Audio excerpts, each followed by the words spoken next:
بسم اللہ الرحمن الرحیم۔ اسم کی ایک دوسری تقسیم ہم پڑھتے ہیں۔ اسم کی ایک تقسیم یہ ہے کہ مذکر اور مؤنث۔ اسم کی دو قسمیں ہیں، مذکر اور مؤنث۔ مذکر اس اسم کو کہا جاتا ہے جس کے اندر کوئی بھی تانیث کی علامت موجود نہ ہو، جیسے راجل۔ اور مؤنث اس اسم کو کہا جاتا ہے جس کے اندر کوئی تانیث کی علامت موجود ہو، جیسے طلحۃ۔ اب علامت تانیث جو ہیں وہ نحمیر کے اندر بیان کی گئی ہیں، وہ ہیں 4۔ مؤنث کی جو علامات ہیں نحمیر کے اندر 4 بیان کی گئی ہیں۔ سب سے پہلے ہے تائے ملفوظہ ہو۔ تائے ملفوظہ اس تا کو کہا جاتا ہے کہ جو لفظوں میں موجود ہوں اور اس کو حالت وقف کے اندر بڑی ہا بنا دیتے ہیں، جیسے طلحتوں کی تا جو ہے وہ تائے ملفوظہ ہے۔ دوسرے نمبر پر ہے تائے مقدرہ۔ اس کے اندر طویل بحث بعد میں کرتا ہوں۔ ایک ہے الف مکسورہ، جیسے حبلا۔ اس کو الف مکسورہ اس لیے کہا جاتا ہے کہ یہ مکسورہ بنتا ہے کسر سے، اور کسر کا معنی ہوتا ہے بند کر دینا۔ چونکہ اس اسم کو جو ہے وہ اعراب سے روک دیا جاتا ہے، بند کر دیا جاتا ہے، اس کے اوپر اعراب نہیں آتا، ٹھیک ہے، تو اس وجہ سے ہم اس کو اس میں مکسورہ کا نام جو ہے وہ اہل عرب دیتے ہیں۔ اس کے بعد چوتھی قسم ہے الف ممدودہ ہوں، جیسے حمراء۔ ممدودہ جو ہے مدن سے منع ہے، جس کا معنی ہوتا ہے کھینچنا۔ چونکہ اس الف کو یا اس علامت کو جو ہے وہ کھینچ کے پڑھا جاتا ہے، اس وجہ سے اس کو الف ممدودہ کہا جاتا ہے، جیسے کہا جاتا ہے حمراء، خضراء، صفراء وغیرہ۔ اب آگے دوسری بات یہ ہے کہ جو میں نے بتائی کہ تا مقدر ہونا یہ بھی مؤنث کی علامت ہے۔ اب اس کی پہچان کے کئی طریقے ہیں کہ کیسے پتہ چلتا ہے کہ کسی بھی اسم کے اندر مؤنث کی علامت تا مقدرہ موجود ہے۔ تو اس کے کئی طریقے ہیں۔ پہلا طریقہ یہ ہے کہ وہ اسم جو ہے اس کی تصغیر سے ہمیں پتہ چلتا ہے، جیسے اردن ہے، اس کی تصغیر جو ہے وہ اریدتن ہے۔ اردن اصل میں تھا ارداتن، ارداتن کے اس کے اندر تا جو ہے وہ موجود ہے۔ یہ ہمیں کیسے پتہ چلا کہ یہ اصل میں ارداتن ہے اور اس کے اندر تا موجود ہے؟ کہتے ہیں جب آپ اس کی تصغیر نکالتے ہیں تو اس کی تصغیر بنتی ہے اریداتن، اریداتن۔ یہ جو تصغیر ہوتی ہے یہ اسماء کو اپنی اصل کی طرف لوٹا دیتی ہے۔ دوسرا طریقہ یہ ہے کہ کسی اسم کی طرف کلام عرب میں مؤنث کی ضمیر راجع کی گئی ہو۔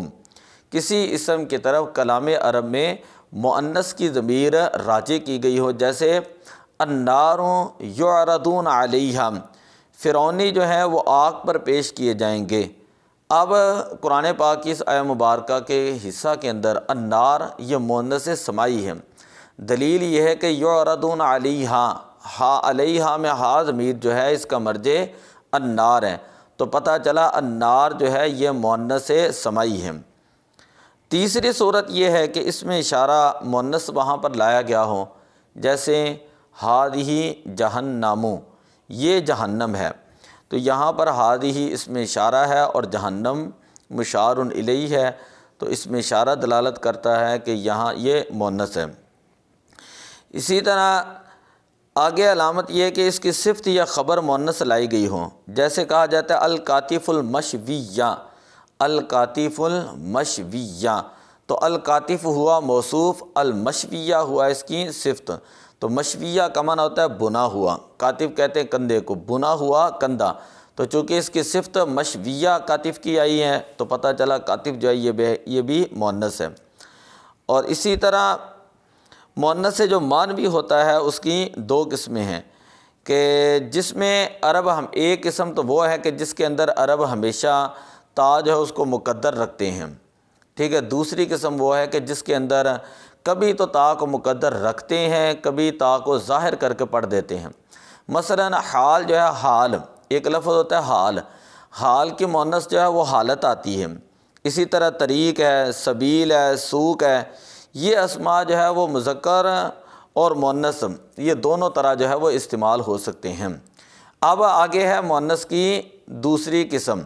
مؤنث کی آگے پھر دو قسمیں آتی ہیں، یعنی مؤنث کی میں نے تعریف یہ بتائی کہ جس کے اندر تائے تانیث موجود ہوں، جس کے اندر مؤنث کی تا جو ہے وہ موجود ہوں،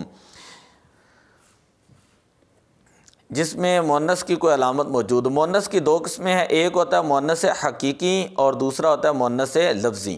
مؤنث حقیقی اس مؤنث کو کہا جاتا ہے کہ جس کے مقابلہ میں حیوان مذکر ہوں، اس مؤنث کو کہا جاتا ہے جس کے مقابلہ میں حیوان مذکر ہوں۔ اور مؤنث لفظی اس مؤنث کو کہا جاتا ہے جس کے مقابلہ میں حیوان مذکر نہ ہوں، جس کے مقابلہ میں حیوان مذکر نہ ہوں۔ مؤنث حقیقی کی مثال جیسے امرأۃ عورت کو کہا جاتا ہے، اس کے مقابلہ میں رجل ہے۔ ناقۃ اونٹنی کو کہا جاتا ہے، اس کے مقابلہ میں جو ہے وہ جمل آتا ہے۔ اور مؤنث لفظی کی مثال جیسے ظلمۃ اور قوۃ۔ اب یہاں پر چھوٹے چھوٹے سوالات ہیں کہ کوئی بندہ سوال کر سکتا ہے کہ اس کے حاشیے کے اندر لکھا ہے امرأۃ ناقۃ کو مؤنث حقیقی کہنا درست نہیں، کیوں؟ اس لیے کہ ان کے مقابل جو ہے وہ چیز آ رہی ہے وہ مذکر ہے، جو وہ حیوان نہیں ہے، ٹھیک ہے؟ تو اس کا جواب یہ دیتے ہیں کہ مؤنث حقیقی وہ مؤنث ہے جس کے مدلول کے مقابل حیوان مذکر ہوں۔ ناقۃ کے مدلول کے مقابلے میں حیوان مذکر ہیں، یعنی اونٹ، اس لیے اسے مؤنث حقیقی کہنا درست ہے۔ ایک سوال یہ ہے کہ نخلۃ کھجور کا درخت ہے، اسے بھی مؤنث حقیقی کہنا چاہیے کیونکہ کھجور کے درختوں میں بھی مذکر اور مؤنث ہوتے ہیں۔ تو جواب یہ ہے کہ نخلۃ کے مدلول کے مقابل بے شک مذکر ہے لیکن وہ حیوان نہیں، اس لیے اسے مؤنث حقیقی نہیں کہیں گے، کیونکہ مؤنث حقیقی وہ مؤنث ہے جس کے مدلول کے مقابل حیوان جو ہے وہ مذکر ہوتا ہے۔ تو یہ آج ہم نے قسمیں پڑھی۔ ایک ہوتا ہے اسم کی دو قسمیں ہیں، مذکر اور مؤنث۔ مذکر اسے کہا جاتا ہے کہ جس کے اندر تانیث کی کوئی علامت موجود نہ ہو، جیسے رجل، اور مؤنث اسے کہا جاتا ہے جس کے اندر تانیث کی علامت موجود ہوں۔ پھر مؤنث کی جو علامات ہیں، علامات تانیث، مؤنث کے علامات وہ چار ہیں، تائے ملفوظہ ہوں، تائے مقدرہ ہوں، الف مکسورہ ہو، الف ممدودہ ہوں۔ تائے مقدرہ جو ہے اس کے حوالے سے پھر میں نے بتایا کہ ہمیں کیسے پتہ چلے گا کہ تا جو ہے وہ مقدر ہوتی ہے، تو اس کے چند ایک طریقے اور اس کی مثالیں میں نے بتائیں۔ پھر مؤنث سماعی جو ہوتا ہے اس میں اسے کسے کہا جاتا ہے؟ کہتے ہیں جس کے اندر کبھی تا وہ مقدر ہو، کبھی جو ہے وہ ظاہر ہو، جیسے حالت ہے اور حالتن ہے۔ مؤنث کی پھر آگے دو قسمیں ہم نے پڑھی، ایک ہوتا ہے مؤنث حقیقی، دوسرا ہوتا ہے مؤنث لفظی۔ مؤنث حقیقی اس مؤنث کو کہا جاتا ہے جس کے مقابلہ میں حیوان مذکر ہو، اور مؤنث لفظی اس مؤنث کو کہا جاتا ہے جس کے مقابلے میں حیوان مذکر نہ ہو۔ اس سے آگے والے سبق انشاءاللہ ہم نیکسٹ سبق کے اندر پڑھیں گے۔ تو دعا اللہ تعالی ہمیں اس کو سمجھنے کی توفیق عطا فرمائے۔ الصلاۃ والسلام علیک یا رسول اللہ وعلی آلک و اصحابک یا حبیب اللہ۔